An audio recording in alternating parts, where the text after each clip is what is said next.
اگر کسی کو تقدیر کی وجہ سے اس کی بیوی تھوڑی ٹیڑھی ترچھی مل جائے تو اس میں کرنا کیا کرنا چاہیے اس کو؟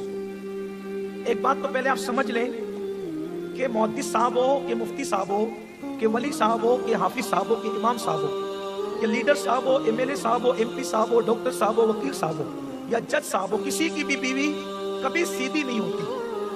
یہ بات ہمیشہ یاد رکھیں. یہ بات عورتیں سن رہی ہے تو وہ برا نہیں مانے، آگے پہلے میری گفتگو آخری تک سنیں. کبھی کبھی لوگ دو چار جملے سن کے واویلا کرتے ہیں، یہ کہہ دیا یہ کہہ دیا. ارے آخری تک پہلے سن لیں، کہنا کیا چاہتی ہیں. کبھی کسی کی بیوی سیدھی نہیں ہوتی. کیوں؟ کیونکہ اللہ نے فرمایا کہ ہم نے عورتوں کو ٹیڑھی پسلی سے پیدا کیا. اب ظاہر سی بات ہے کہ جب اللہ خود بنانے والا کہہ رہا ہے کہ ہم نے انہیں ٹیڑھی پسلی سے پیدا کیا تو سیدھی بیوی ڈھونڈنے کیوں نکلتے ہو؟ ملے گی نہیں. عورت تو سیدھی ہے ہی نہیں، کسی دور کی عورت سیدھی نہیں ہے. کیونکہ جو اللہ نے کہہ دیا ہم اللہ کی مانیں گے، ملا کی تو نہیں مانیں گے. بیوی عورت سیدھی نہیں ہو سکتی کیونکہ اس کو بنایا اللہ نے پسلی سے، اور پسلی کوئی سیدھی نہیں ہوتی. آپ دیکھ لیں ٹیڑھی ہوتی ہے، لیکن پسلی ٹیڑھی ہوتی ہے مگر آپ کی ہوتی ہے. بات خاص یہ ہے، پسلی ٹیڑھی ہوتی ہے مگر ہوتی ہے آپ کی. اور جو چیز اپنی ہوتی ہے وہ پھر کیسی بھی ہو وہ نکال کے پھینکی نہیں جاتی بلکہ اس کو رکھ کر کے نبھایا جاتا ہے. اسی لیے اللہ کے رسول علیہ السلام نے فرمایا، اللہ کے رسول علیہ السلام نے فرمایا عورتیں ٹیڑھی پسلی سے بنی ہے، اس کو سیدھا کرنے مت جانا. بھئی جس کو اللہ نے ٹیڑھا بنایا اب اس کو سیدھا کرنے جاؤ گے تو وہ سیدھی تو نہیں ہوگی، البتہ وہ ٹوٹ جائے گا. پسلی کی ہڈی سیدھی نہیں ہو سکتی. ارے کتے کی دم جو ہوتی ہے نا وہ نرم ہوتی ہے، ٹیڑھی ہوتی ہے. انسان کی پسلی تو سخت ہو کر ٹیڑھی ہوتی ہے، تو جو نرم ہو کر کے کبھی سیدھی نہ ہو سکے وہ سخت ہو کر کے کیسے سیدھی ہو سکتی؟ یہ بات ہے. تو حضور نے فرمایا اس کو سیدھا کرنے مت جانا، وہاں بکلاتی کرنے کی اجازت نہیں ہے. حضور نے کہا سیدھا کرنے مت جانا ورنہ تو توڑ دے گا، اور توڑنے ہی کو طلاق کہتے ہیں. تو سیدھا نہیں کرنا، جیسی ٹیڑھی ہے ویسے ہی ٹیڑھی سے نبھا کرنا ہے، پیار پیار سے، محبت سے. اگر وہ منہ چلائے آپ نے ہنس دینا ہے، آپ نے نکل جانا ہے، مسکرا دینا ہے. اس لیے کہ اللہ کے رسول نے فرمایا سب سے بڑا پہلوان کون ہے؟ صحابہ نے عرض کی یا رسول اللہ سب سے بڑا پہلوان وہ ہے جو سب کو پچھاڑ دے اور وہ کسی کو پچھاڑ نہ سکے. جو سب کو پچھاڑ دے وہ اور اس کو کوئی پچھاڑ نہ سکے. سرکار نے فرمایا نہیں، جو سب کو پچھاڑ دے اور اس کو کوئی پچھاڑ نہ سکے وہ بڑا پہلوان نہیں ہے، بلکہ جو اپنے غصے کو پی جاتا ہے وہ سب سے بڑا بہادر اور پہلوان ہے. اب پتہ چلا بہادر لوگ کون ہیں؟ جو غصہ پی جاتے، جو غصے میں تھر تھر کانپے، آنکھیں نکالے، مار ٹھوک کرے اور ضربہ یضربو کی گردان پڑنے لگے، وہ لوگ بہادر نہیں ہیں، بلکہ عفو درگزر سے جو کام لے وہ لوگ بہادر اور پہلوان ہیں. ایسے ہی ہوا. ایک بزرگ تھے بہت بڑے، حضرت سیدنا شیخ ابو الحسن خرقانی. یہ شیخ ابو الحسن خرقانی کون ہیں؟ ان کو پہلے آپ سمجھ لیں. یہ شیخ ابو الحسن خرقانی وہ ہیں کہ جب محمود غزنوی نے جب ہندوستان پر کئی حملے کیے، محمود غزنوی نے جب ہندوستان پر کئی حملے کیے اور وہ کامیاب نہیں ہو سکا تو وہ پہنچا اللہ کے ولی کی بارگاہ میں، حضرت شیخ ابو الحسن خرقانی کی بارگاہ میں، اور کہا شیخ صاحب میری تلوار ناکام ہے، آپ کچھ ایسا کریں کہ مجھے اللہ کامیابی دے. تو شیخ ابو الحسن خرقانی نے فرمایا بیٹے میرا یہ جبہ لے کر جاؤ، اور جب تمہاری طاقت ناکام ہو جائے تو اس جبے کو رکھ کر اس کے وسیلے سے دعا کرنا، اللہ تمہیں کامیاب کرے گا. آپ سوچو محمود آئے ہندوستان، جبہ رکھ کر دعا کی، اور اس کے بعد ہندوستان کے بعض علاقے فتح ہو گئے. جس کے جبے میں اتنی تاثیر ہو کہ اس کے وسیلے سے دعا قبول ہوتی ہو، اس شخص کے وجود کی تاثیر کیا ہوگی؟ اس شخص کے وجود کی تاثیر کیا ہوگی؟ وہ ہے شیخ ابو الحسن خرقانی رحمت اللہ تعالی علیہ. اب شیخ ابو الحسن خرقانی اتنے بڑے مرتبے میں کیسے پہنچے؟ ہوا یہ کہ ایک بہت بڑا فلسفی تھا، دنیا کا ایجوکیٹڈ انسان، بہت بڑا لکھا انسان تھا. وہ اتفاق سے حضرت شیخ ابو الحسن خرقانی کا مرید ہو گیا.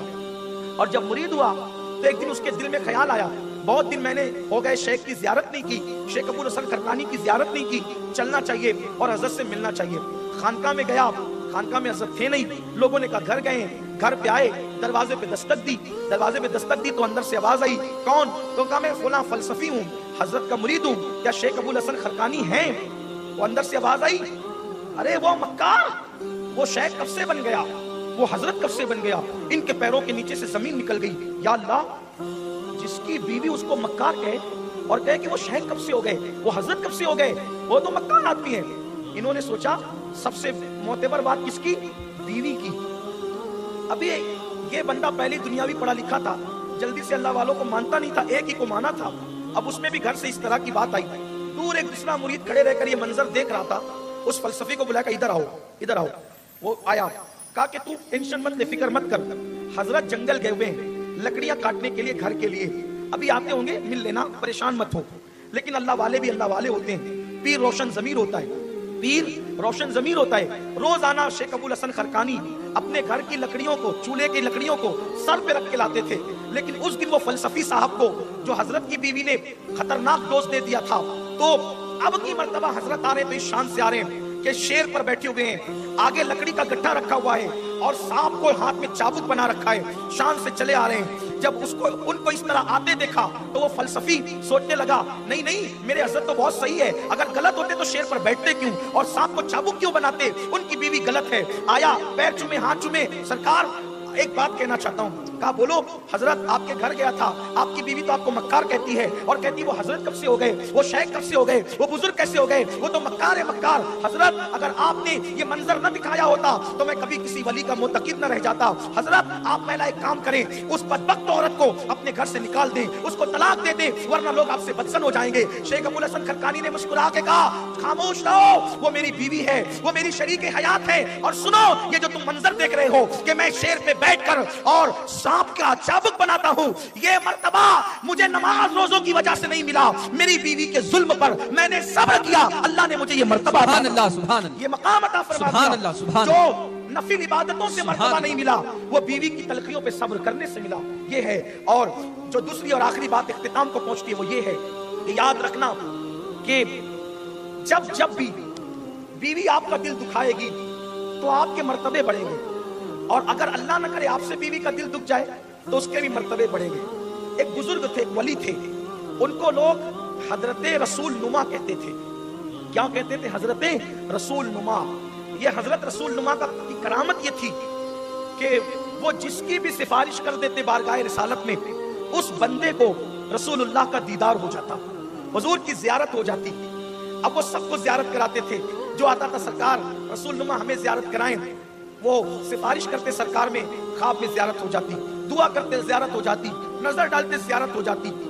ایک دن ان کی بیوی نے کہا حضرت رسول نما سے, حضرت سب کو زیارت کراتے ہیں, مجھے بھی تو ایک دن زیارت کرائیں, حضور کی زیارت میں بھی کرنا چاہتی ہوں.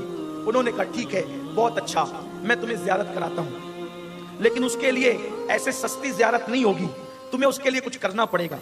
کیا کرنا پڑے گا؟ کہا کہ جب تمہاری میری شادی ہوئی تھی تو شادی کے دن نکاح کا جوڑا جو تم نے پہنا تھا وہی جوڑا تم کو پہننا پڑے گا, اور اس دن جیسی چوڑیاں, جیسا سنگار کیا تھا ویسے ہی سنگار کرنا پڑے گا, تب تمہیں حضور کا دیدار ہوگا.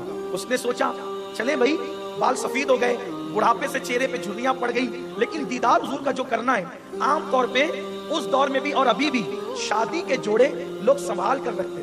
آپ کے یہاں بھی ہوں گے, جو نکاح کے ٹائم آپ نے پہنا ہوگا تو آپ کے گھر پہ بھی وہ شادی کا جوڑا سنبھال کے رکھا گیا ہوگا.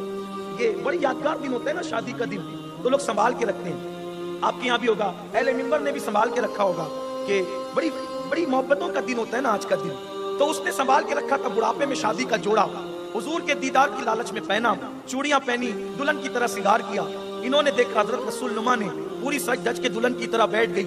وہ اپنے بڑے سالے کے پاس گئے, کہا دیکھا تمہاری بہن کو کیا سوجا ہے, کیا ہوا, ایک بار آ کے دیکھو تو صحیح کیا ہوا ہے. ان کے بڑے سالے آئے, دیکھا کہ یہ گھونگھٹ ڈال کر چہروں پہ جھریاں, بڑھاپے کا اضمحلال اور بن سنور کر بیٹھی ہے. اب بڑے بھائی تھے, تیش میں آ گئے, تیور عروج پر آ گئے, خوب ڈانٹا, بدبخت بڑھاپے میں سدھرتی نہیں, اور تو نے یہ کیا رنگ نکال رکھا ہے کہ تو بڑھاپے میں دلہن بن کر بیٹھی. خوب ڈانٹا, خوب ڈانٹا, خوب ڈانٹا. اب جب ڈانٹ پڑی تو دل ٹوٹا تو آنکھوں سے آنسو نکلے, اور روتے روتے آنکھ لگی تو حضور کا دیدار ہو گیا, سرکار کا دیدار ہو گیا. دیدار سے اٹھی تو خوشی خوشی کہتی ہے ارے دیدار کرانا تھا تو سیدھے سیدھے کرا دیتے, اتنے جتن کیوں کروائے. فرمایا جن کے دل ٹوٹتے ہیں انہی کو نبی کا دیدار نصیب ہوتا ہے. تیرے پاس ہر نعمت موجود تھی,